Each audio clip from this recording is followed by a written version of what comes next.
So we have started the unit of diffraction, and we have completed the article of single slit, diffraction by single slit, and we are in the middle of the article for diffraction by double slit. Okay? And we have derived the intensity for the double slit. Okay? So now we have to find the angle at which this intensity will be maxima or minima. So I've already explained in previous class as well. The first term number 1, and there are two terms, term number 2. So intensity consists of two terms, product of two terms basically. So the first term is due to diffraction of each slit, and second term is due to interference. Okay, so gamma is related with the interference and beta is related with the diffraction. So अब ये intensity 0 कहाँ पे होगी बच्चों? ये intensity जो है आपके पास, ये 0 किस किस पॉइंट्स पे होगी? बीटा या गामा की वैल्यू क्या होनी चाहिए? So that gamma pi by 2. Yeah, gamma pi by 2 पर गामा पाई बाय 2 और 3 पाई बाय 2 पे भी होगी, then 5 pi by 2, yes sir, and so on. And what about beta? Beta की क्या वैल्यू होनी चाहिए? So beta should be pi 2 pi, ऐसे 0 को छोड़ के है ना, 0 को छोड़ के. तो अब अगर मैं बीटा और गामा की वैल्यू पुट कर दूं, बीटा और गामा की वैल्यू क्या थी? बीटा था मेरे पास pi b sine theta by lambda. So pi b sine theta by lambda, ये हमने बीटा की सब्स्टिट्यूशन की थी. और गामा था हमारे पास pi by lambda d sine theta. So ये हमने सब्स्टिट्यूशन की थी. ठीक है. So if I substitute the value of beta and gamma in these conditions, तो हमारे पास क्या कंडीशन आएगी? सो फर्स्ट कंडीशन तो आएगी आपके पास यहां से गामा से डी साइन थीटा, जो कैंसिल हो रहा है उसको कैंसिल कर देंगे, और सिंपली मैं यहां लिख देता हूं n plus half lambda, where n can take value now 1 2 3 onwards. And if I substitute value of beta, so from beta we have b sin theta, so b sin theta, so pi से pi cancel हो जाएगा और lambda ऊपर चला जाएगा. So it is m lambda, where m can take value from 1 2 3 and onwards, plus minus as well on left and right hand side. So we have two conditions. One is due to interference and second one is due to diffraction. So intensity will be minima under these two conditions. Okay, so minima. Sir. हाँ जी sir, d sin theta equal to right side पे कैसे लिखेंगे? ये value gamma की substitute करोगे, सो d sin theta और पाई जो है यहाँ पे, इसको n प्लस हाफ लिख लिया हमने, और n प्लस हाफ पाई. सो पाई से पाई यहाँ कैंसिल हो जाएगा और लैम्डा ऊपर चला जाएगा. इसकी वैल्यू सब्स्टिट्यूट करोगे तो आपको पता चल जाएगा कि क्या किया है. ठीक है, सिंपली गामा की वैल्यू सब्स्टिट्यूट की है. ठीक है, क्लियर है बच्चे यहाँ से? सर कहाँ सब्स्टिट्यूट किया है? मुझे गामा की वैल्यू क्या थी? Pi bye 2, 3 pi by 2, so on, है ना. तो इसको मैंने क्या लिख लिया, n प्लस हाफ पाई. ठीक है, गामा की वैल्यू क्या थी? Pi by lambda d sine theta. तो ये किसके बराबर था? n plus half pi. Pi से पाई मैंने कैंसिल कर दिया, तो यहां से मेरे पास आ गया d sine theta is equal to n plus half lambda. Clear? अब सिमिलरली सर आपने खुद लेट कर ली वैल्यू. कहाँ लेट की अभी? पिछले n प्लस हाफ लैम्डा. तो पाई बाय 2 3 पाई बाय 2, इस सीरीज को आप क्या लिखोगे?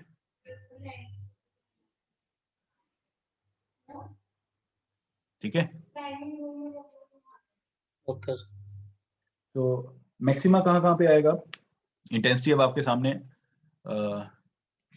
4i not sign square beta by beta square cos square gamma. So intensity maximum कहाँ होगी? क्या कंडीशन होगी मुझे? गामा की क्या वैल्यू होगी? कॉस स्क्वायर गामा है ना, तो गामा की वैल्यू क्या होगी, कॉस स्क्वायर गामा की मैक्सिमम वैल्यू क्या होती है 1।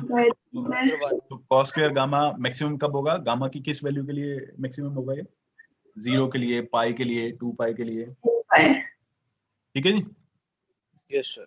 सो मैक्सिमा के लिए आपके पास है gamma is equal to 0, pi, 2 pi and so on, ठीक है। So if I substitute the value of gamma, I will get d sin theta is equal to 0 lambda। अभी मैंने इसको सीरीज में नहीं लिखा, जैसा आप बोल रहे थे कि अज्यूम कर लिया, तो मैं वो नहीं करता। तो सिंपली d sin theta की वैल्यू मेरे पास क्लियर है। तो ये है आपका इंटरफेरेंस मैक्सिमा।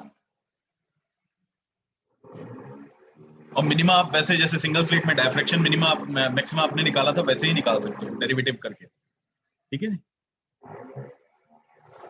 सो आपके पास एडिशनल मैक्सिमा आया because of additional term in the intensity.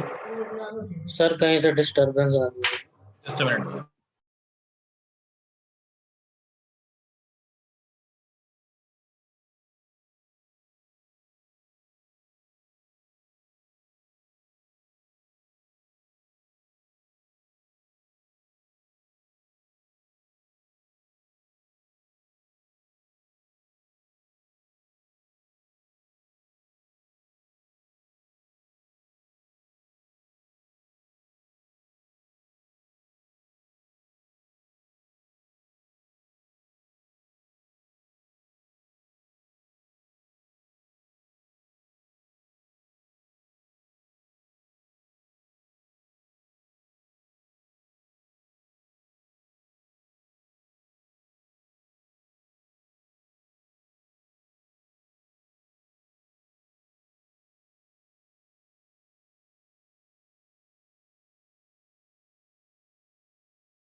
हाँ जी। तो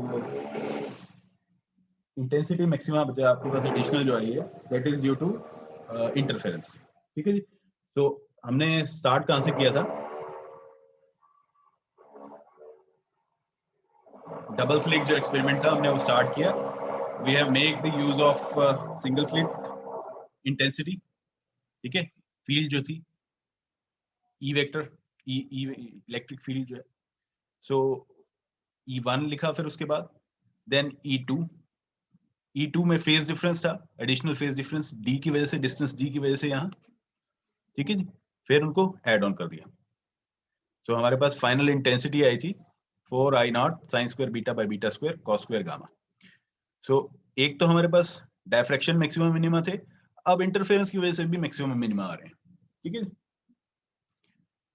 सो ये हमने ऑलरेडी डायफ्रैक्शन के मैक्सिमा मिनिमा तो ऑलरेडी हमने सिंगल स्लिट के केस में फाइंड किया था कि मैक्सिमा अगर फाइंड करना हो तो आपको इस टर्म का डेरिवेटिव लेके आप फाइंड कर सकते हो, ठीक है। तो आपको इतना इस आर्टिकल में डिराइव करना सफिशिएंट है। तो these are the condition for maxima and minima. Clear है बच्चे? इसमें कोई डाउट है तो पूछ सकते हो।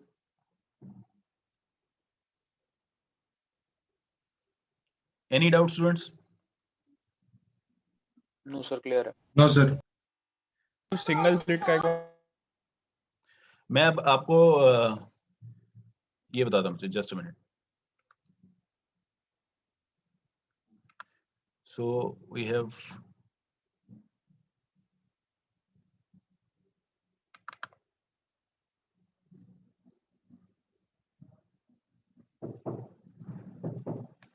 this one।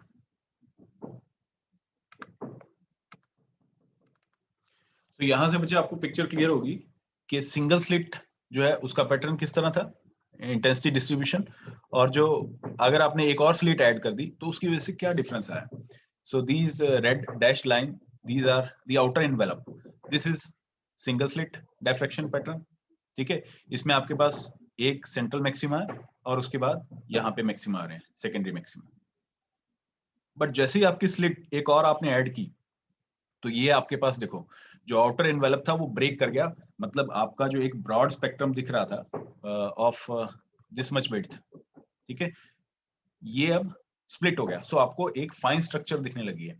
सो एक फॉर एग्जांपल ये एक आपको ब्रॉड लाइन थी, इस सिंगल स्लिट के केस में, ठीक है।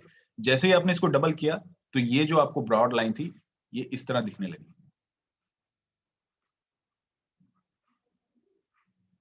ठीक है।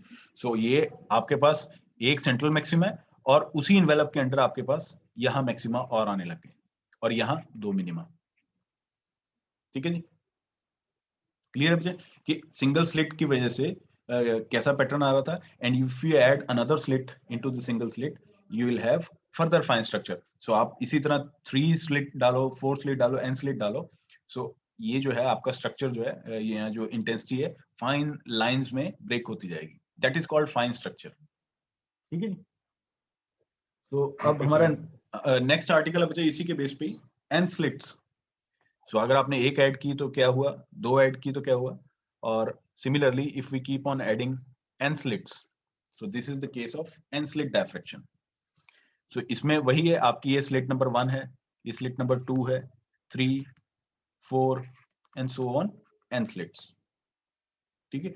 n can have any value from 1 to 3 onwards, ठीक है। अब वही सिंगल स्लिट के केस में जो सेपरेशन थी स्मॉल b स्लिट की, और 2 consecutive points between the consecutive slits, इनके बीच में जो डिस्टेंस है वो d है, ठीक है। इन सम बुक्स ये जो डिस्टेंस है, ओपेक जो डिस्टेंस है, इसको a भी बोला गया। सो a plus b is d। सो ये नोटेशन भी जो एन के वर्मा की बुक है आपके पास इंजीनियरिंग फिजिक्स, उसमें ये नोटेशंस यूज की गई हैं। Instead of d it is written like a plus b, so d sin theta is written as a plus b sin theta, ठीक है। सो नोटेशन है। सो अगर if we consider this n slit system, so can you find the intensity distribution? तो अब कैसा होगा मुझे, आपका जो रिजल्टेंट फील्ड होगी वो कैसी होगी, सिंगल स्लिट की वजह से था E1 a sin beta by beta, ठीक है, multiplied by cos omega t minus beta, ये एक स्लिट था।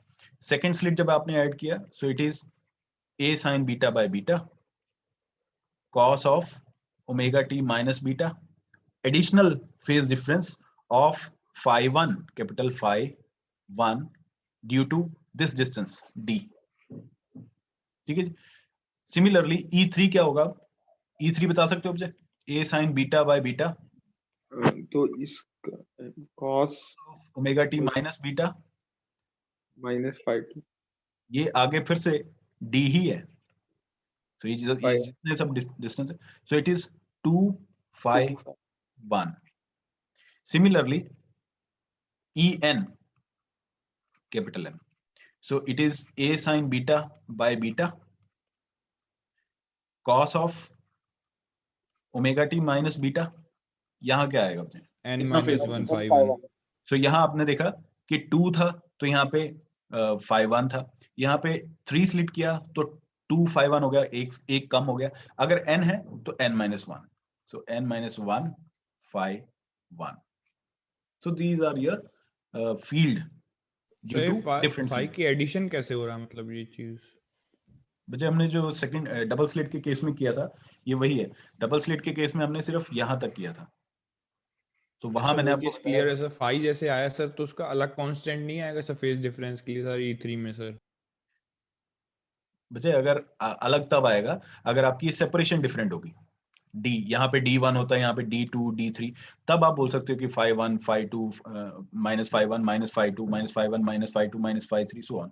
बट अगर ये सेम है डिस्टेंस तब यहाँ पे फॉर एग्जांपल E3 में दोबारा लिखता हूँ a sin beta by beta cos of omega t minus beta, पहली स्लिट की वजह से जो ये d, अगर मैं इसको d1 लिख दूं, इसको d2 लिख दूं, तो यहाँ पे क्या आएगा phi 1 because of d1 minus phi 2 because of d2, but if d1 and d2 are same, if d1 is equal to d2 is equal to d, ये कंडीशन दोनों सेम है तो phi 1 और phi 2 भी बराबर हो जाएंगे, सो ये आप इजीली लिख सकते हो a sin beta by beta cos of omega t minus beta 2 phi 1। तो वही किया गया, हर स्लिट की वजह से जो फेज डिफरेंस आ रहा है वो ऐड ऑन करते जा रहे हैं, ठीक है। Okay sir. सो अब आपके पास रिजल्टेंट फील्ड क्या होगी जब मैं ये सभी n टर्म्स को ऐड ऑन कर देता हूं, ठीक है। सो ये फर्स्ट स्लिट की वजह से, ये सेकंड की वजह से, ये थर्ड की वजह से, and this is due to n slit. So अगर ऐड कर दूं ये सीरीज, इसमें से जो कॉमन निकल रहा है, so common term is this one, a sin beta by beta. So I take it as common. So inside मेरे पास रह गया कॉस वाली टर्म्स, जितनी भी इंटरफेरेंस की वजह से जो टर्म्स आ रही हैं. So now using same trigonometric relation as used in single slit, we can write this series as this.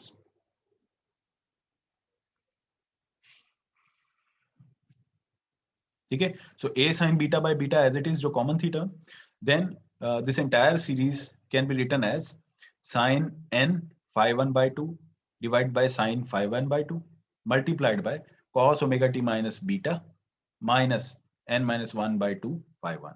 So this is the trigonometric relation. ठीक है जी. तो ये मैथमेटिक्स से आप फाइंड कर सकते हो कि ये सीरीज कैसे सॉल्व की गई है. यहाँ आप इस आर्टिकल में आप डायरेक्टली लिखोगे कि ये सीरीज के if we use this trigonometric relation will get intensity like this, resultant field like this. ठीक है. तो यहाँ बीटा और phi 1 की वैल्यू दोबारा से लिखी हुई है. क्लियर है बच्चे? सो अब आपके पास इंटेंसिटी रिजल्टेंट फील्ड जो है a sin beta by beta, ये किस वजह से, this term. So first term it consist of 3 terms now. First term किस वजह से, is due to diffraction sin beta by beta. So diffraction of each slit. Second term किस वजह से, this entire term is due to interference. ठीक है, interference between the light coming from each slit. और ये थर्ड टर्म किस लिए, third term is the carrier wave which is taking the wave in forward direction. क्योंकि time dependence सिर्फ यही है और किसी टर्म में आपके पास टाइम डिपेंडेंस नहीं है, सिर्फ एंगल डिपेंडेंस है. ठीक है जी. So this is your resultant field. अब इसके कॉरस्पॉन्डिंग अगर इंटेंसिटी फाइंड करनी हो तो मैं इसको स्क्वायर कर देता हूं. ठीक है. एम्पलीट्यूड क्या है यहाँ पे आपका, amplitude is this one, this is amplitude. So अगर मैं इसका स्क्वायर कर दूं so I will get the intensity. So मैंने वही किया. So intensity I is equal to I naught. I naught is the intensity at theta is equal to 0. Sine square beta by beta square, ये diffraction term हो गई, and sine square n phi 1 by 2 divide by sine square phi 1 by 2, ये second term है, this is due to interference. Sir previous page दिखाना, फिर note करना.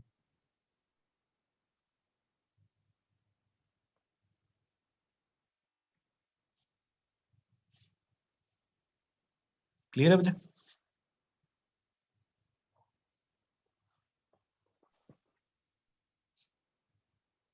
Next page कर दो. सर ये n कांस्टेंट कहाँ से, कौन सा कांस्टेंट बच्चे? सर n जो आया सर इनके हाँ, हाँ. पहले सर साइन स्क्वायर में, हाँ, तो ये अलग से कैसे आया सर, मतलब अलग से नहीं है बच्चे. n capital N is number of slits, अच्छा वो स्मॉल n ओवर मतलब नंबर ऑफ स्लिट्स, और स्मॉल n है ऑर्डर मैक्सिमा या मिनिमा का. ठीक है, जिस भी कंडीशन के लिए आपने n यूज किया, n यूज किया या m यूज किया, capital N is for number of slits. Clear है जी? सो यहां से पहला एक्सप्रेशन था आपके पास ये sine square by beta square single slit की वजह से. सेकंड टर्म जो है ये वाली represents interference produced by n equally spaced point sources separated by distance d.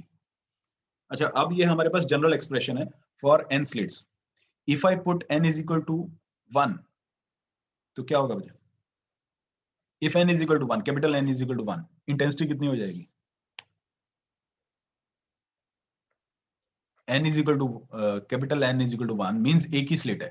So your intensity will become I naught sin square beta by beta square multiplied by sin square n तो 1 हो गया, so phi 1 by 2, नीचे क्या है sin square phi 1 by 2, ये cancel हो जाएगा. ठीक है, और यही आपका एक्सप्रेशन था सिंगल स्लिट के केस में इंटेंसिटी का, I naught sin square beta by beta square. Similarly अगर आप n is equal to 2 put करोगे, ठीक है, सो आपके पास वही एक्सप्रेशन आएगा जो आपको डबल स्लिट के केस में मिला था, 4I not sign square beta by beta square cos square gamma. ठीक है, तो वो सेम एक्सप्रेशन आप n इज इक्वल टू 3. सो आप जितनी भी स्लिट्स के लिए एक्सप्रेशन निकालना चाहते हो इंटेंसिटी का, you just put n value of capital N and you will get the required intensity expression.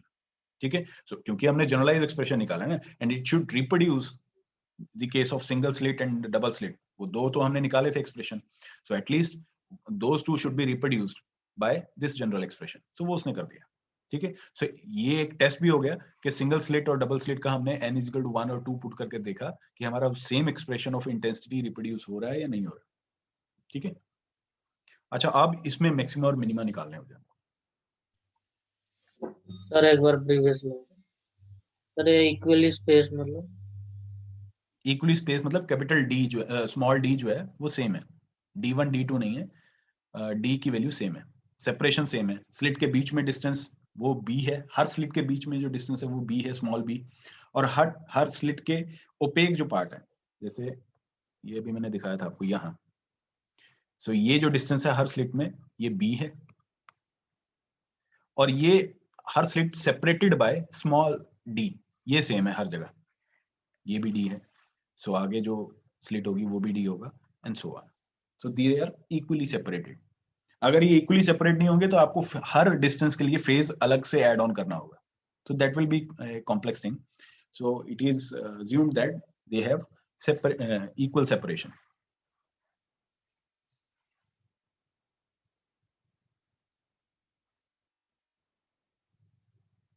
ठीक है जी।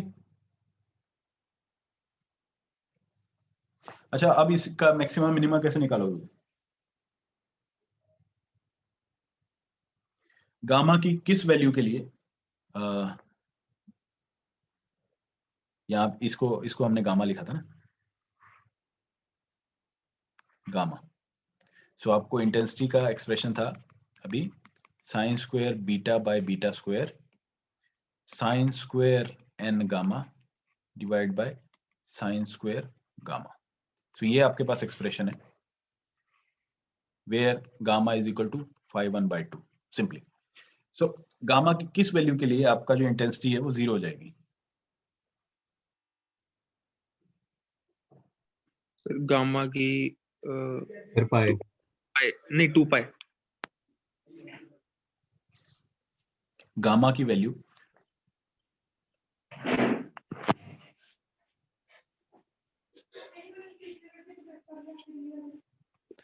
जस्ट अ मिनट,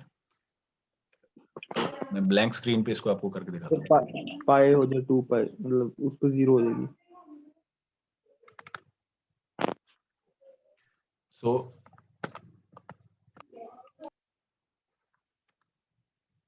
यहाँ है आपका intensity I0 sine square beta by beta square sine square N gamma by sine square gamma, gamma is 5/2, so n gamma की value क्या होनी चाहिए कि आपका जो मिनिमा है फंक्शन वेनिश हो जाए, ये जो सेकंड फंक्शन है ये वेनिश हो जाएगा, एन गामा की value pi 2 pi so on. ठीक है, सो मैं इसको पी पाई लिख देता हूँ, पी की वैल्यू आप +1 -1 कुछ भी रख सकते हो, +-2 +-3 सो ऑन। ठीक है बच्चे, सो एन गामा की वैल्यू अगर पी पाई हो गई, न्यूमरेटर में जो टर्म है वो 0, क्योंकि डिनोमिनेटर में 0 कर दिया आपने तो वो इन्फिनिटी हो जाएगा, सो हमें टर्म 0 कौन सी करनी है, अगर ये पूरा एक्सप्रेशन अगर हमने ये 0 करना है फंक्शन, तो ये टर्म 0 होनी चाहिए उसको, सो एन गामा की वैल्यू अगर आप पी पाई के बराबर रख देते हो, where pi P can take value from +-1 +-2 +-3 so on, 0 नहीं ले सकते क्योंकि 0 लिया तो ये 0/0 फॉर्म हो जाएगी और सेंट्रल मैक्सिमा वाली कंडीशन आएगी। ठीक है, तो ये आप आपके पिछले जो आर्टिकल की एक्सपीरियंस है उससे आप इसकी वैल्यू जज कर सकते हो कि ये कैसे आएगी। तो गामा की वैल्यू क्या हो जाएगी, पी पाई बाय एन। ठीक है, यहाँ पे मैं एक लिख देता हूँ साथ में आपको कि P कौन सी वैल्यूज नहीं ले सकता, ये 0 नहीं ले सकता वैल्यू, ठीक है, ये +-n नहीं ले सकता वैल्यू, +-2n नहीं ले सकता वैल्यू, एंड सो ऑन। तो जो वैल्यू ये ले सकता है वो भी लिख दी और जो नहीं ले सकता वो भी मैंने साथ में मेंशन कर दी।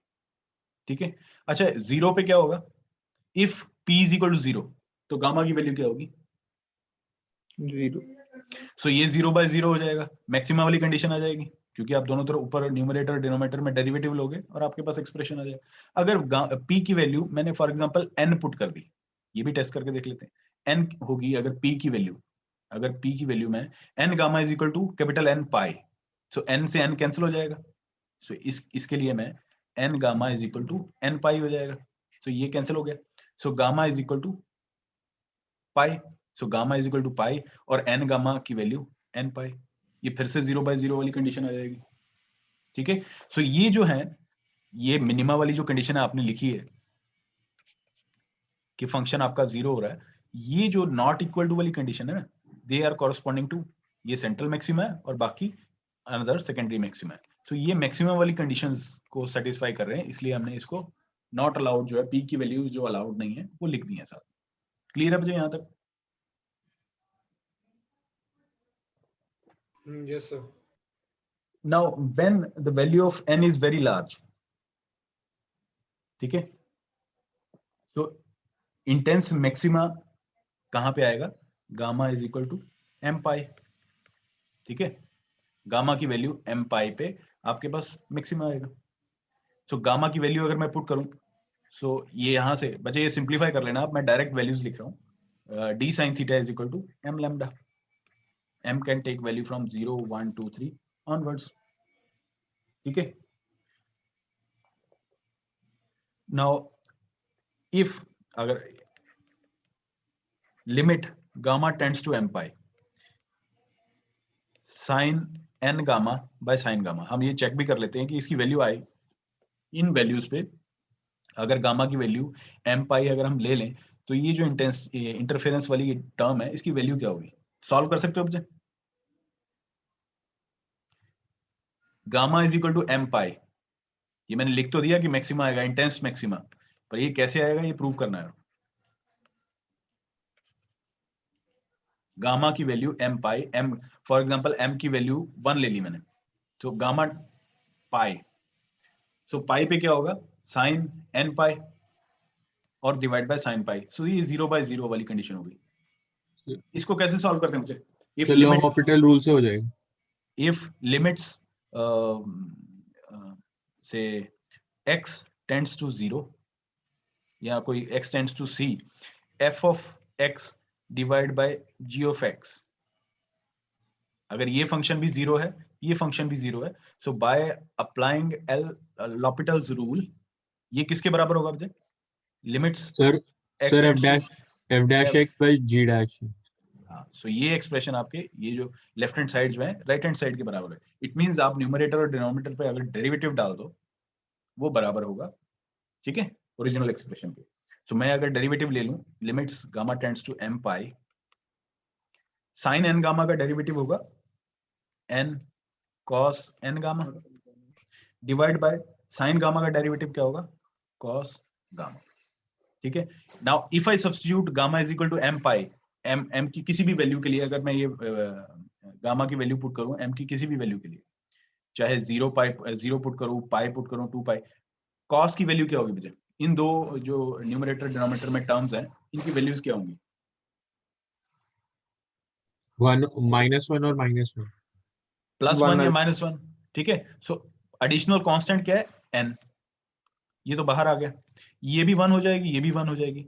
और अगर आप m की वैल्यू माइनस में डालते हो, फॉर एग्जांपल -1 -2, ठीक है, लेफ्ट हैंड साइड वाली, तो वो माइनस वाली एक्सप्रेशन। सो यहाँ पे आपके पास क्या आ जाएगा? +-1।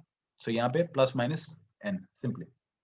ठीक है, सो आपका इंटेंसिटी का एक्सप्रेशन क्या हो गया? रिजल्टेंट फील्ड का एक्सप्रेशन क्या हो गया? सिंपली लिख देता हूँ, a sin beta by beta. So यहां से इंटेंसिटी कितनी हो गई? n square I naught sin square beta by beta square. It means your intensity is proportional to n square. ठीक है, so this kind of maxima is called central maxima, principal maxima. Clear है मुझे? ये कैसे आया? क्योंकि आपने ये जो p की वैल्यू है, यहाँ पे इनको जो मैक्सिमा की थी आपने इसको रोक दिया था कि ये p वैल्यूज ले नहीं सकता। अब हमने इंटरफेरेंस वाली टर्म में मैक्सिमा भी चेक कर लिया, मिनिमा तो चेक कर लिया, मैक्सिमा अब चेक कर लेते हैं। मैक्सिमा m पाई वाली वैल्यूज पे आया, बट m पाई अगर हम डायरेक्ट पुट करते हैं तो ये इनडिटरमिनेट फॉर्म हो जाएगी, 0/0 फॉर्म। तो बाय यूजिंग लॉपिटास रूल, ठीक है, हमने जो ये लिमिट वाला जो है एक्सप्रेशन इसको कैलकुलेट कर लिया, ठीक है जी। So sine N gamma by gamma, so ये जो टर्म है हमारी ब्रैकेट में, ये इसकी वैल्यू क्या आएगी हमारे पास, सिर्फ plus minus N if gamma approaches to M pi. तो वही वैल्यू मैंने resultant field and corresponding intensity में डाल दी। So my intensity comes out to be proportional to N square. So if N is a large number, so अगर आप single slit से double slit में जाते हो तो क्या होगा बच्चे, आपने देखा था ना, if n is equal to 2 तो आपका एक्सप्रेशन क्या था, 4i0 sine square beta by beta square, यही आया था ना आपका डबल स्लिट में।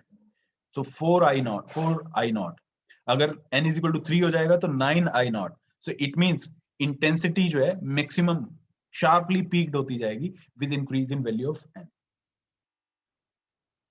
ठीक है जी।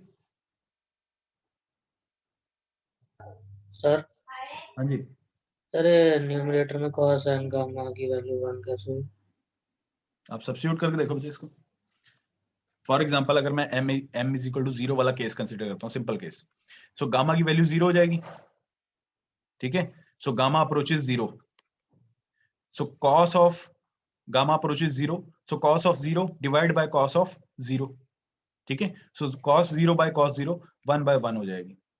सिमिलरली अगर आप +1 यूज करो या -1 यूज करो तब भी ये इसी तरह आएगी। सो आप ये जब लिमिट सॉल्व करोगे बच्चे तो यू विल गेट आइडिया कि +-1 ही वैल्यू आपको देगा। आप सेपरेटली इसको सॉल्व भी कर सकते हो, ठीक है जी। अब हमारे पास इंटेंसिटी के एक्सप्रेशन से जो हमने लिखा था, ये ऊपर स्लाइड में लिखा हुआ है यहाँ। So equation, this equation can be easily seen that intensity is 0।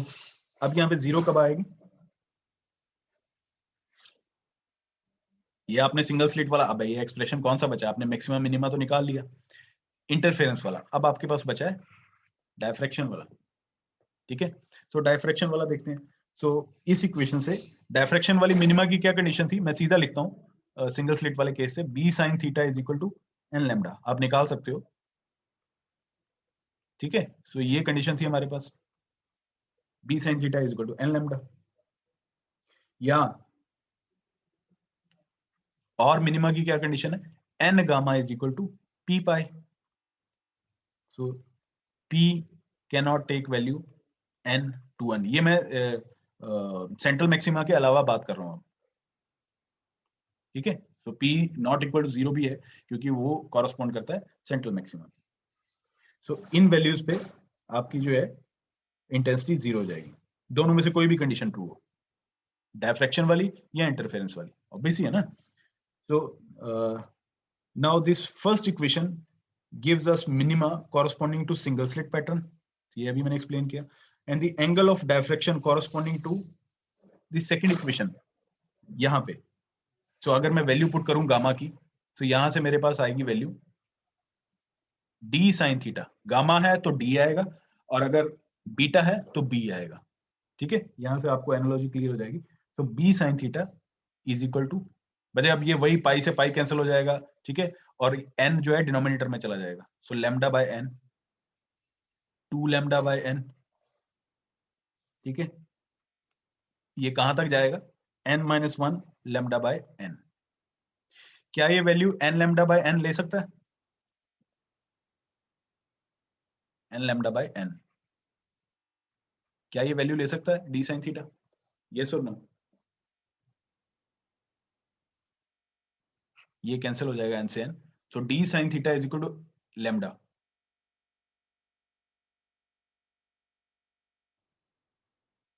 Yes और नो मुझे?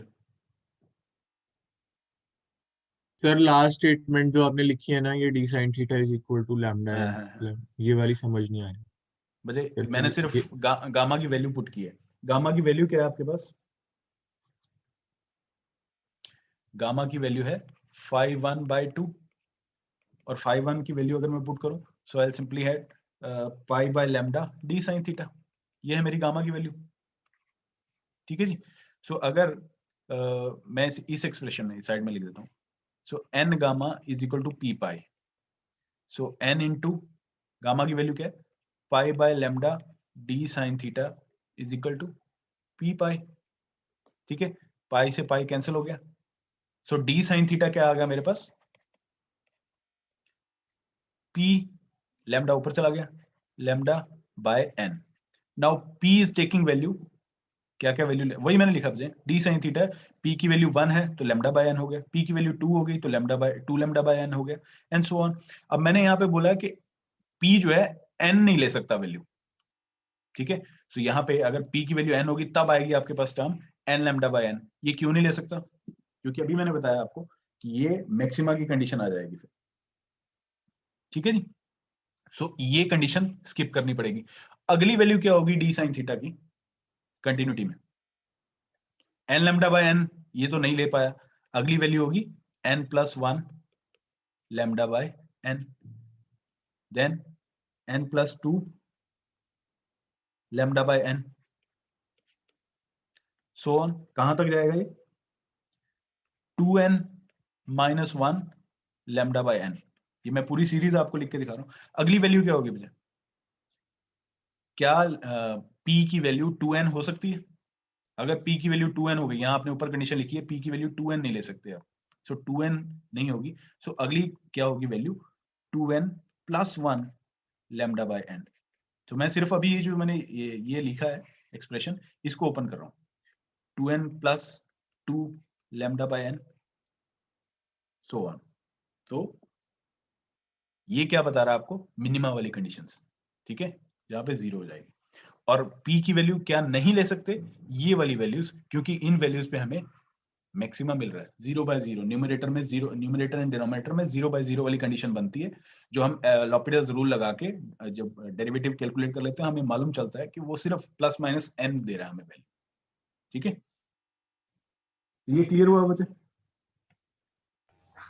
Yes sir. तो ये जब तक ये एक्सप्रेशन आप खुद लिख के नहीं देखोगे ना, आपको फील नहीं आएगा कि ये क्या वैल्यूज आ रही हैं। I have simply open this expression by substituting the value of gamma. So ये p sin d sin theta is equal to p lambda by n, यही वैल्यू मैं एक्सप्लेन कर रहा हूँ। और कौन सी वैल्यूज अवॉइड कर रहा हूँ, वो वैल्यूज जिसके लिए p लैम्डा हो जाए, n हो जाए, 2n हो जाए, 3n हो जाए, because these are corresponding to maximum. मैं मिनिमा की अगर ये कंडीशन लिख रहा हूँ तो मिनिमा की कंडीशन में मैक्सिमा तो नहीं डाल सकता ना।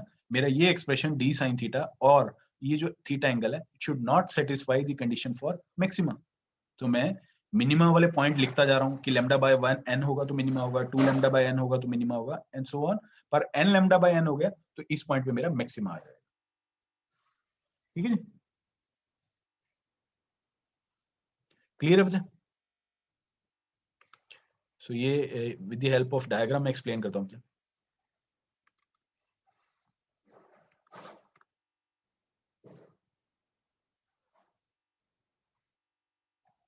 तो यहां से आपको क्लियर होगा, ये है n इज इक्वल टू 5 के लिए पैटर्न, ठीक है, एक्सप्रेशन जो है। सो यहां आप देखो, ये है n is equal to sorry central maxima, and ये है लेफ्ट हैंड साइड पे प्राइमरी मैक्सिमा जो है, ठीक है, प्राइमरी एंड सेकेंडरी मैक्सिमा। अब यहां से आप देख रहे हो कि n इज इक्वल टू 5 है, तो दो जो प्राइमरी मैक्सिमा है, सेंट्रल मैक्सिमा सेंटर वाला, और इसके कॉरस्पॉन्डिंग जो लेफ्ट और राइट में जो मैक्सिमा है, इसके बीच में कितने मैक्सिमा या मिनिमा आ रहे हैं। फॉर एग्जांपल ये अगर मेरा फर्स्ट वन है मैक्सिमा, ये सेकंड वन है, इसके बीच में कितने मैक्सिमा या मिनिमा आ रहे हैं, ठीक है, ये डिपेंड करेगा n की वैल्यू पे। आपके पास यहाँ पे n-1 मिनिमा आ रहे हैं, काउंट कर लेते हैं। एक मिनिमा ये रहा, 2 3 4। सो अगर n इज इक्वल टू 5 है तो 4 मिनिमा आ रहे हैं, ठीक है। तो यहां वैल्यू क्या हो जाएगी, ये जो हमने अभी एक्सप्रेशन निकाला था, सो ये है lambda by 5, lambda by n निकाला था, देन हमने निकाला था 2 lambda by n, so 2 lambda bye 5, 3 lambda by 5, 4 lambda by 5, और ये जो एक्सप्रेशन अगर मैं 5 लैम्डा बाय 5 लिखूंगा तो that will become corresponding to pi, angle pi के लिए हो जाएगा, और इस पे हमारे पास मैक्सिमा आ रहा है। सो ये कंडीशन में लिख नहीं सकता, ठीक है, मिनिमा इस पे नहीं आ रहा, इस पे मैक्सिमा आ रहा है। सिमिलरली अगर मैं 0 पुट कर दूंगा, 0 पे भी मेरे पास मैक्सिमा आ रहा है। सो मेरे पास इन 4 पॉइंट्स पे अगर स्लिट 5 है तो 4 पॉइंट्स पे मिनिमा आएगा, यहां भी लेफ्ट साइड पे भी 1 2 3 और 4, ठीक है, किसी भी पॉइंट पे, किसी भी दो सेंट्रल मैक्सिमा, दो मैक्सिमा के बीच में आपका जो मिनिमा है वो n-1 ही रहेगा। ठीक है जी। मैक्सिमा कितने हैं ये भी काउंट कर लेते हैं। So maxima number 1, maxima number 2 and 3। So अगर n is equal to 5 slits हैं आपके पास, तो मिनिमा हो गए 4 n-1। मैक्सिमा कितने हो गए सेकेंडरी मैक्सिमा, ये हो गए 5 - 2 3। तो यही आने चाहिए 1 2 एंड 3। तो 1 2 एंड 3। इस साइड भी 1 2 एंड 3। क्लियर है बच्चे? n इज इक्वल टू 6 लो 7 लो। सो आप ये एमसीक्यू में भी क्वेश्चन आ सकता है कई बार कि आपके पास सेकेंडरी जो मैक्सिमा है n is equal to some n is given, so कितने सेकेंडरी मैक्सिमा होंगे या कितने मिनिमा होंगे, यू कैन इजीली कैलकुलेट। ठीक है जी। अब यहां देखो बच्चे, n इज इक्वल टू 5 से if we jump to n is equal to 12, यहां गए, सो हमने नंबर ऑफ स्लिट्स इंक्रीज कर दी। सो आपका जो इंटेंसिटी का एक्सप्रेशन था that is proportional to n square. So पहले n स्क्वायर आई नॉट था साथ में, ठीक है। सो पहले 25 टाइम्स आई नॉट था, अब यह है 12 × 12 144 टाइम्स आई नॉट। सो आपके जो मैक्सिमा है वो शार्पली पीक्ड होते जाएंगे। यहाँ पे पहले कुछ विड्थ थी, ठीक है, कुछ ब्रॉड थे। जैसे ही आप स्लिट्स इंक्रीज करते जाओगे, दीज मैक्सिमा, इनकी जो विड्थ है, जो नेचुरल ब्रॉडनिंग है, ये कम होती जाएगी। सो ये जो सेपरेशन है ये कम होती जाएगी, शार्पली पीक्ड होते जाएंगे। और जो सेकेंडरी मैक्सिमा है वो और फीबल होते जाएंगे। सो यहाँ पे आप देख रहे हो ऑलमोस्ट जो है 0 के बराबर ही आते जा रहे हैं। ठीक है, इस साइड भी क्लियर है बच्चे? So if we are taking concept of n slits, तो यहां से आप इस एक्सप्रेशन से आप सिंगल स्लिट भी निकाल सकते हो, डबल स्लिट का इंटेंसिटी मैक्सिमम मिनिमम भी निकाल सकते हो, और n स्लिट का तो मैंने दे ही दिया यहाँ पे। क्लियर है? सो इसको बजाय आप वेरीफाई भी कर सकते हो कि यहां से मैक्सिमा और मिनिमा निकालो, n की वैल्यू फॉर एग्जांपल 1 पुट करके कंडीशन निकालो। वो कंडीशन आपकी सिंगल स्लिट वाले जो आर्टिकल है उसमें जो मैक्सिमम मिनिमम की कंडीशन आई थी वहां से मैच करनी चाहिए, ऑब्वियसली करेगा। यहां से जो आपके पास डबल स्लिट n = 2 पुट करके मैक्सिमम मिनिमम की कंडीशन आई है, that should match the maximum minimum condition from article of double slit. ठीक है, क्लियर है? अच्छा, यहाँ एक और केस भी हो सकता है।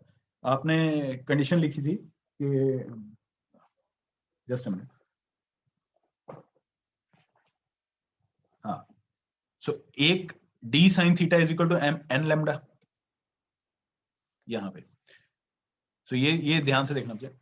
What if principal maxima is same as that of diffraction minima. So अगर आपका जो डायफ्रैक्शन का मिनिमा है, डायफ्रैक्शन मिनिमा क्या है, b sin theta is equal to n lambda, ये जो कंडीशन लिखी हुई है ये है डायफ्रैक्शन की वजह से मिनिमा। इफ यहां से जो थीटा निकालें, ठीक है, वो सेम थीटा, और जो इंटरफेरेंस की मैक्सिमा की कंडीशन क्या है, d sin theta is equal to m lambda, d sin theta is equal to m lambda. ये है पहले वाला था मिनिमा डायफ्रैक्शन का, दूसरे वाला है मैक्सिमा इंटरफेरेंस का। ठीक है, यहां से जो थीटा निकालो, so theta for diffraction minima वाला और थीटा फॉर इंटरफेरेंस मैक्सिमा वाला, if they both are same, ये दोनों वैल्यू थीटा के बराबर है, सेम है दोनों वैल्यू, तब क्या होगा बताइए, angle is satisfying the condition for minima of diffraction and interference maxima simultaneously. In other words, minima of diffraction is falling on maxima of interference. तब क्या होगा?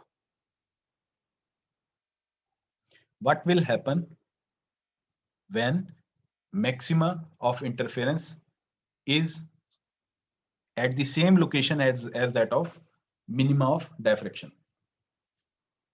ठीक है बच्चे? So ये होगा, फॉर एग्जाम्पल ये है इंटरफेरेंस का मैक्सिमा। अगर यहीं पे आपका डायफ्रैक्शन का मिनिमा आ गया तो ये क्या करेगा, दोनों कंडीशन अगर साइमल्टेनियसली सेटिस्फाई हो रही हैं, then the order for n = 1 या m = 1 या n = 2 या m = 2, किसी भी ऑर्डर के लिए अगर ये कंडीशन सेटिस्फाई हो जाती है दोनों simultaneously, that order is called missing order.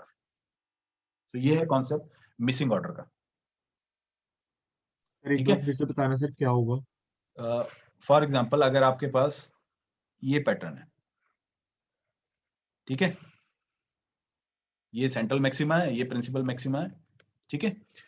अगर मैं बोलता हूँ फॉर एग्जांपल ये है m इज इक्वल टू 0 के लिए, m इज इक्वल टू ये m इज इक्वल टू 1 के लिए, ये 2 के लिए, for example m is equal to 2, ठीक है, एंड सम n की वैल्यू, किसी भी n की वैल्यू के लिए, ये वाला जो कंडीशन है, ये डायफ्रैक्शन का मिनिमम हो जाए ये पॉइंट और इंटरफेरेंस का मैक्सिमम हो जाए। सो अब अभी अगर आपको ये स्क्रीन पे पैटर्न देखना हो तो आपको यहाँ दिखेगा एक व्हाइट लाइट सेंट्रल के कॉरस्पॉन्डिंग, फिर यहाँ पे एक white light with decreasing intensity, तो इस तरह दिखेगा आपको, ठीक है।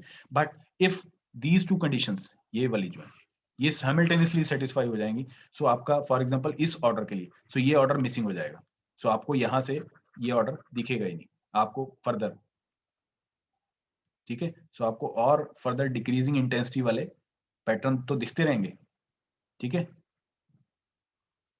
बट ये वाला जो ऑर्डर है ये मिसिंग हो जाएगा। सो जो आपको स्क्रीन पे पैटर्न दिख रहा है वहां से पर्टिकुलर एक मैक्सिमा डिसअपीयर हो जाएगा, इसीलिए इसका नाम है मिसिंग ऑर्डर। क्लियर है बच्चा? डायफ्रैक्शन का minima and maxima of interference, principal maxima of interference, तब आपके पास मिसिंग ऑर्डर की कंडीशन आएगी। ठीक है जी। सो इसको सिंप्लीफाई भी कर सकते हैं। If I divide equation number 1 and 2, सो मेरे पास क्या हो जाएगा, b साइन थीटा डिवाइड 2/1, सो d sine theta bye b sine theta, ये हो जाएगा m lambda by n lambda, lambda से लैम्डा कैंसिल, साइन थीटा से साइन थीटा कैंसिल, सो d की वैल्यू क्या है? d को a plus b, d की वैल्यू अभी मैंने बताया था आपको, d we can write it as a plus b, so मैं सिंपली यहाँ लिख देता हूँ d की value a plus b by b is equal to m by n, ठीक है। इफ आई अज्यूम कि a is equal to b है, जितना ट्रांसपेरेंट की विड्थ है उतनी ही ओपेक पार्ट की विड्थ है, a is equal to b अगर मैं अज्यूम कर लूं तो ये लेफ्ट हैंड साइड पे न्यूमरेटर और डिनोमिनेटर क्या हो जाएंगे, इसको मैं सिंपली लिख देता हूँ 2a बाय a, ये कैंसिल हो गया। तो ये मिसिंग ऑर्डर के लिए निकाल रहे हैं? हाँ, मिसिंग ऑर्डर के लिए भी। सो ये मैं अज्यूम कर रहा हूँ, डिफरेंट कंडीशंस में अज्यूम कर सकता हूँ। मिसिंग ऑर्डर की आपकी जो कंडीशन है वो ये है, ये वाली और ये वाली, ये और ये, ठीक है। मैक्सिमम और मिनिमम कंडीशन आप साइमल्टेनियसली सेटिस्फाई करवा रहे हो। अब अगर मैं ये अज्यूम कर लेता हूँ मेरी जो ओपेक और ट्रांसपेरेंट पार्ट है दोनों की विड्थ सेम है, a is equal to b है, तो कौन से ऑर्डर मिस होंगे? m की किस वैल्यू के लिए? m की वैल्यू जो 2n के बराबर हो जाएंगी वो वाले ऑर्डर मिसिंग हो जाएंगे। सो आपको एक्सप्रेशन ये भी आ सकता है न्यूमेरिकल भी या एमसीक्यू में भी, कि if opaque and transparent part both have same width, which order will be missing? So आप ये कंडीशन निकाल के सिंपली बता सकते हो m is equal to 2n वाले। सिमिलरली आप ये भी कह सकते हो कि if a is equal to 2b, तो कौन से वाले एक्सप्रेशन ऑर्डर मिसिंग होंगे, ठीक है। सो a is equal to 2b होगा, तो यहाँ पे आप वैल्यू पुट करोगे, सो 3a by a, so m is equal to 3n आ जाएगा यहाँ पे, ठीक है। So this is the concept of missing order, ठीक है। क्लियर है मुझे?